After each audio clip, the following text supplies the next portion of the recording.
Selamat siang. Jadi, pada tanggal 7 sampai 14 Februari setiap tahunnya kita selalu peringati sebagai Congenital Heart Disease Awareness Week. Nah, pada siang hari ini sudah kedatangan dua tamu nih.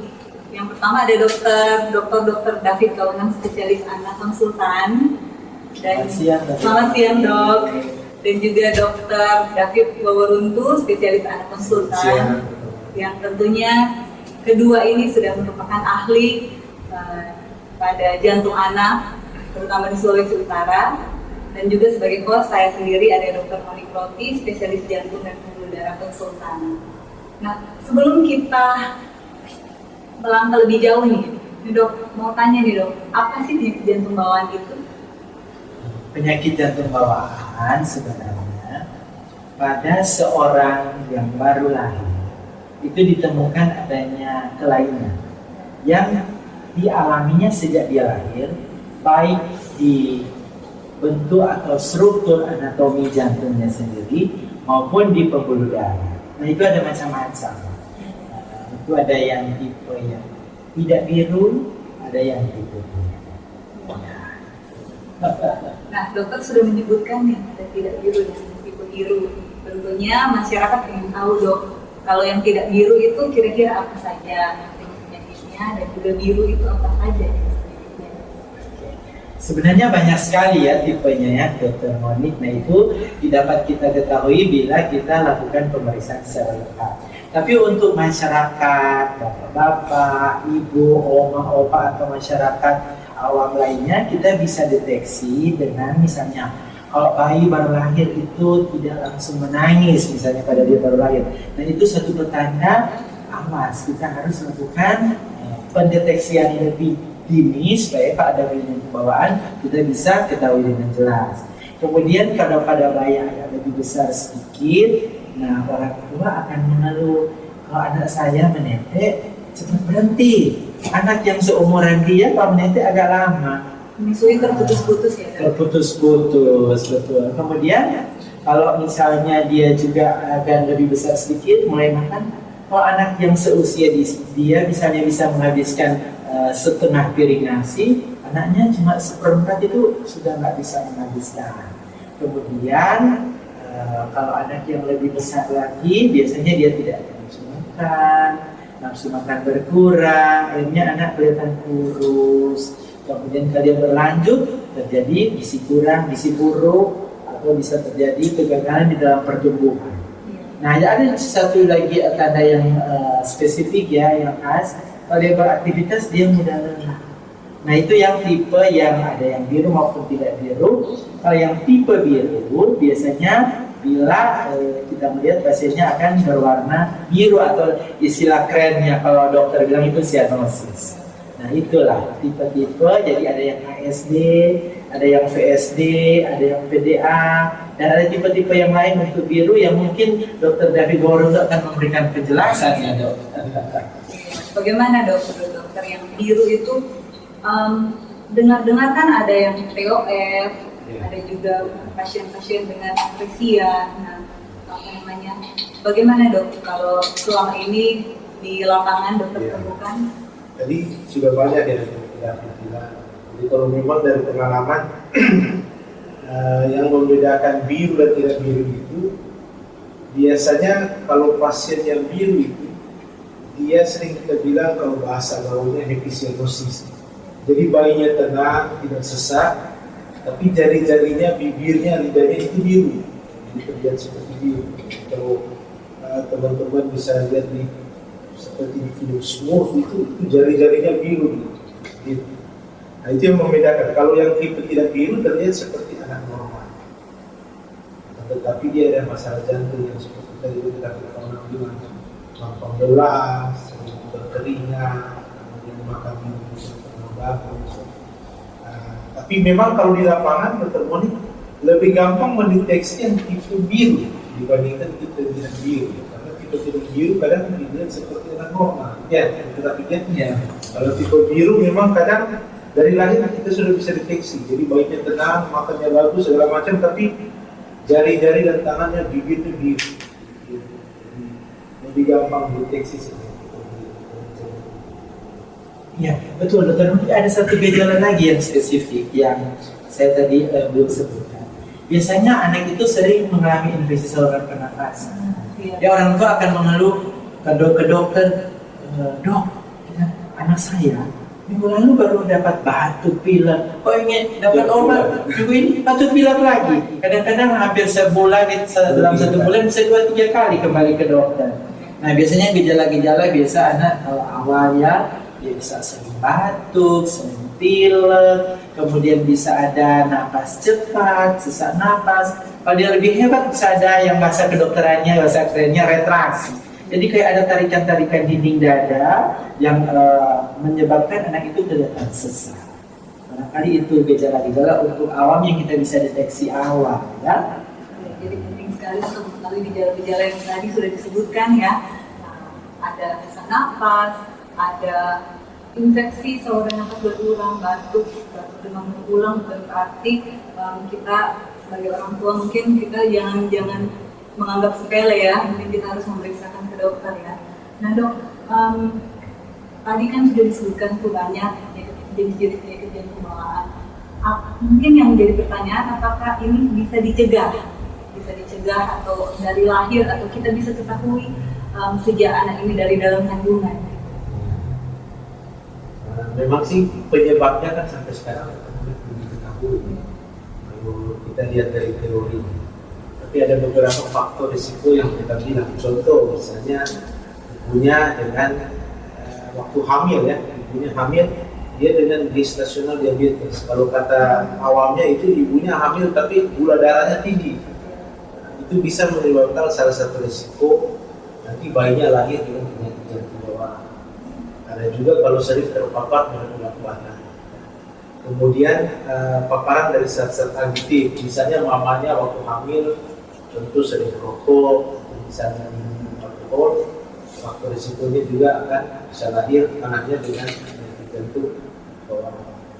Atau usia mamanya, karena usia mamanya misalnya kalau dia hamil usia sudah 40 ke atas ya, berarti ada risiko anaknya lahir dengan masalah sindrom. Dan biasanya kalau ada masalah sindrom itu pasangannya selalu pasti ada masalahnya.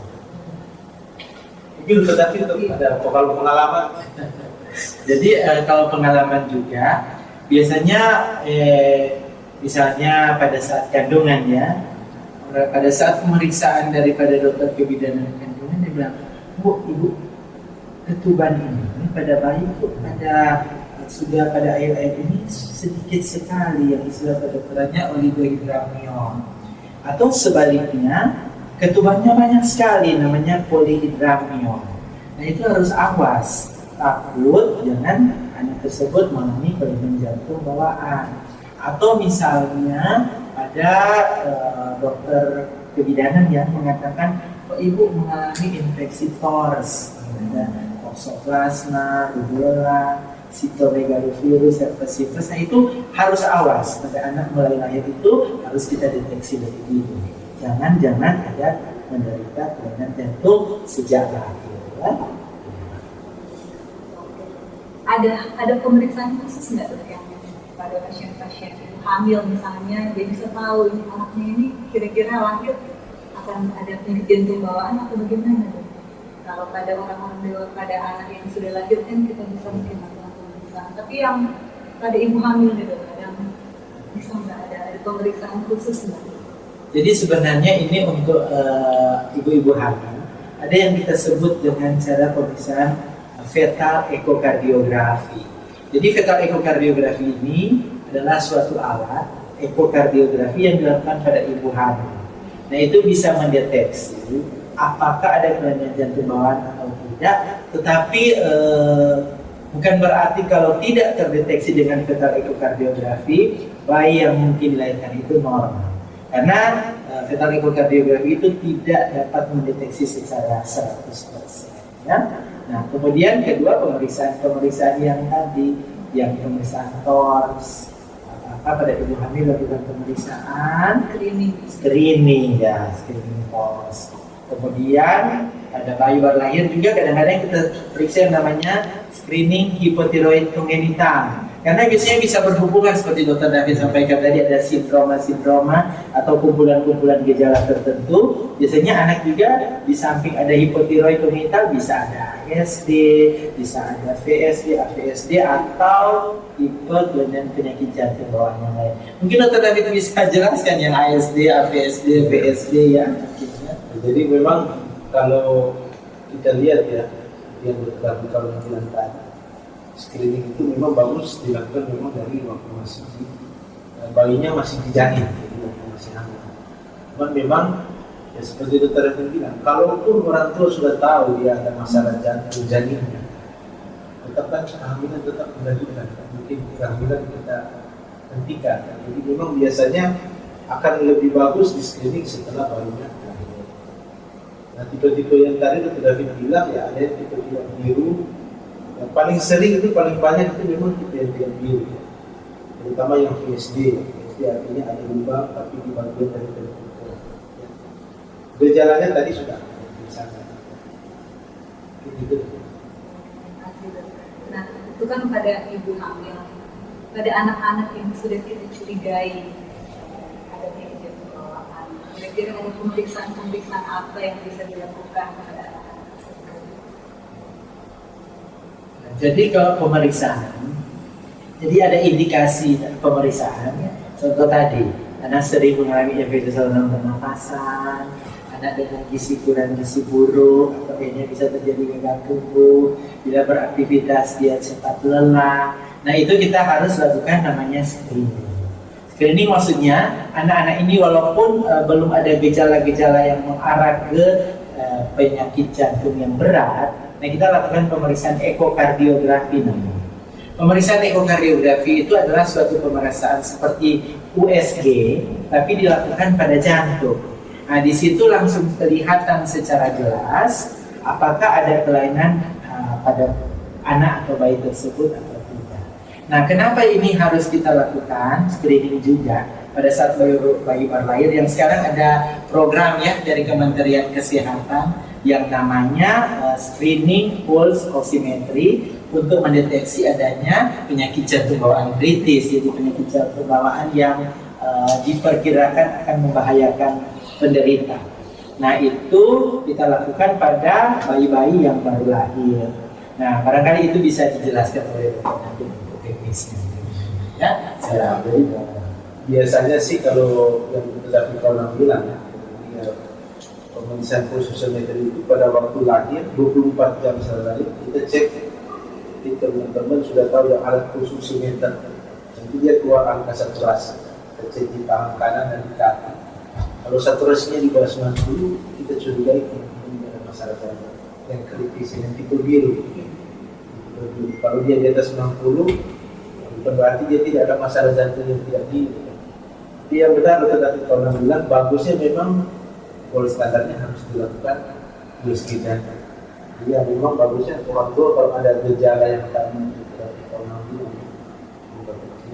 paling sering, kayak bulan itu sering datang ke dokter bulan, coba dia cek jantung, jangan-jangan dia ada masalah jantung. Mungkin itu dapat membantu juga buat teman dokter atau yang ada di Terisa ya, yang tidak memiliki alat ekokardiografi atau dokter jantung, dokter anak, spesialis jantung. Nah, mungkin itu dapat membantu untuk mendeteksi ya, terutama ini kritis atau tidak. Nah, dari semua yang tadi, apakah ada pengobatannya? Kalau kita sudah tahu anak jantung dia biru atau tidak biru, apakah bisa diobati? Bagaimana?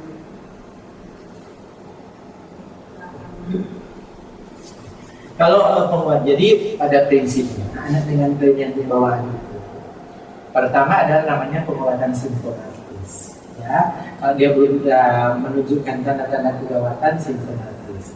Jadi misalnya kalau dia sering batuk pilek, obati batuk pilek. Gizi kurang, gizi buruk, diobati kekurangan gizinya.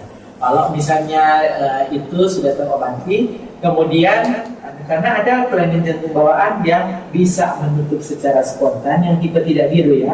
Ada yang tidak bisa menutup secara spontan.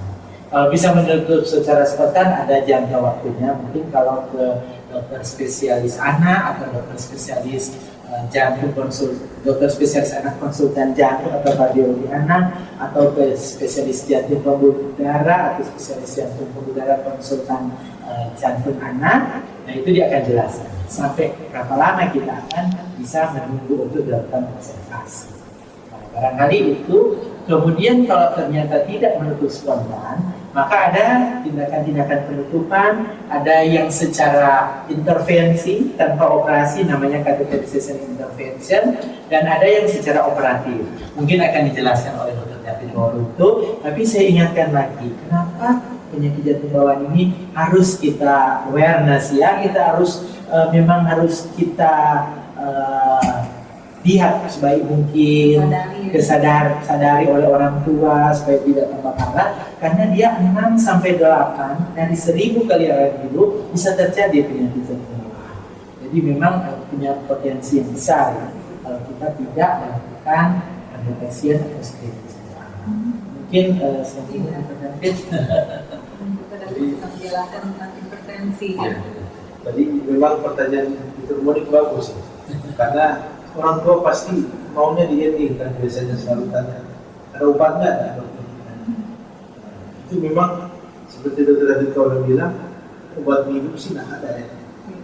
Karena orang tua kan berpikir kalau ke dokter itu pasti akan dapat obat minum biar sembuh jantungnya. Obat minum itu tidak ada yang bisa menutup lubang. Jadi ya, opsinya memang kalau dia tidak bisa tertutup dia dilakukan intervensi. Memang sekarang yang berkembang itu intervensi, jadi dilakukan penutupan lubang itu, tapi tidak dilakukan untuk membelah dadanya. Jadi hanya menggunakan kateter yang dari paha. Jadi setelah ditindakan biasanya pasiennya langsung pulang. Tetapi tidak semua kasus yang bisa dilakukan dengan intervensi. Jadi ada beberapa kasus yang tentu yang tipe yang biru dan seperti itu biasanya tidak dilakukan intervensi. Opsinya memang hanya opsi terakhir, harus dilakukan edukasi. Biasanya yang mengerjakan itu. Nah, pada pasien-pasien dengan penyakit jantung nih, kan pasti ada beberapa mungkin yang walaupun kadang ibunya atau bapaknya walaupun sudah tahu pasiennya ada penyakit jantung, namun mungkin terkait biaya atau terkait transportasi dan lain sebagainya, ada beberapa yang walaupun sudah disarankan untuk dilakukan intervensi sejak dini, nah pasien-pasien ini bisa jadi tidak terawat atau istilahnya penyakit jantungnya itu mungkin dapat bertambah parah. Nah, apakah bisa penyakit jantung bawaan seperti tadi yang disebutkan, ada ASD, ada PSD, dapat terjadi dapat terjadi keparahan pada penyakitnya itu, maksudnya kalau tidak diobati di mana. Dan memang kalau tidak diatasi ya pasti intinya cuma satu, kemungkinan pasiennya akan bisa satu meninggal. Karena anak-anak itu kalau dengan gangguan jantung bawaan yang terjadi itu bukan hanya masalah perkembangan juga dia akan bermasalah, untuk semua dia akan terganggu. Cuma memang itu kendala memang di lapangan, saya dari terganggu juga sering alami. Ketika mau disuruh operasi atau dirujuk, pertama orang tua selalu berpikir biaya, padahal sebenarnya untuk tindakan kateterisasi dan operasi itu sebenarnya ditanggung semua oleh BPJS. Jadi harusnya pasiennya tidak akan keluar, orang tuanya tidak akan keluar biaya satu sen pun. Kalaupun mau dirujuk ke center yang lebih lengkap, contoh operasi di Jakarta, memang pasien harus sedia untuk biaya tiket, tapi untuk operasinya di rumah sakitnya di Jakarta, semua pun ditanggung BPJS. Mungkin ada tambahan dari kita. Jadi itu yang sudah disampaikan oleh Dr. David, kita akan melakukan rujukan pada kasus-kasus yang sulit ya. Tapi sebenarnya di Manado untuk kasus-kasus intervensi itu yang boleh dikata yang dapat ditangani di sini sudah bisa ditangani di Manado. Jadi hanya 1-2 yang memang kasus yang kompleks yang tidak bisa dilakukan di sini itu yang kita rujuk. Tetapi kalau di RSUD Profesor Dr. Enrique ini untuk namanya catheterization intervention, jadi untuk menutup jantung bocor, istilah awam jantung bocor tanpa operasi sudah bisa dilakukan di sini ya, ya. Nah, operasi juga ada operasi-operasi yang tidak kompleks bisa di sini, tapi yang kompleks itu kita harus kirim, harus rujuk. Kesehatan yang lebih lengkap seperti di Jakarta. Ya. Satu lagi dok, pada pasien-pasien yang sudah mendapatkan intervensi jantung bawaan, saya pada pasien-pasien ICU-PSD, apakah mereka masih harus minum obat atau bagaimana dok? Bagaimana cara kontrolnya mereka nih dok? Ya, biasanya kalau kita lubangnya sudah kita tutup, dia tidak memerlukan lagi obat jantung dan aktivitasnya sudah seperti yang normal karena jantungnya sudah dekat, ya sudah sembuh lah karena lubangnya sudah ditutup. Kontrolnya sih biasanya paling kita kontrol 6 bulan sekali atau setahun sekali. Minimal kita harus evaluasi alat yang kita pasang di jantung. Tapi secara umum sih yang namanya kalau sudah ditutup lubangnya, anaknya sudah bisa beraktivitas seperti biasa, jantungnya juga sudah dikatakan sehat. Ini pengalaman Dr. David yang sering kontrol biasanya. Dokter Dokter Monik juga kan sering pasien kontrol, jadi sama-sama punya pengalaman ya. Jadi kalau memang sesudah lakukan apakah operatif ataukah intervensi, ya memang ada waktu-waktu tertentu yang dia kontrol. Apalagi kalau misalnya dia ada gejala-gejala, ya sesegera mungkin langsung berkonsultasi ya. Itu sesuai dengan petunjuk daripada dokter ya. Yang terakhir, apa ada saran-saran dari dokter David Gaunang, dokter David Gaunang kepada masyarakat kita mengenai penyakit jantung bawaan? Bagaimana dok? Jadi untuk saya minta, saya sarankan ya untuk bapak, ibu, oma, opa, masyarakat ya yang punya anak dengan kelainan jantung bawaan atau kira-kira mengarah ke kelainan jantung bawaan sesuai hasil pembicaraan kita tadi mengenai gejala dan tandanya, jangan takut ya, jangan segan-segan untuk memeriksakan anaknya ke dokter spesialis anak boleh, ke dokter spesialis jantung dan pembuluh darah. Nanti mereka juga akan tentunya berkonsultasi atau mau datang langsung juga ke dokter spesialis anak konsultan jantung anak atau dokter spesialis jantung pembuluh darah konsultan jantung anak untuk kita lakukan pemeriksaan yang lebih lengkap supaya dapat mendeteksi lebih awal. Barangkali gitu. Ya.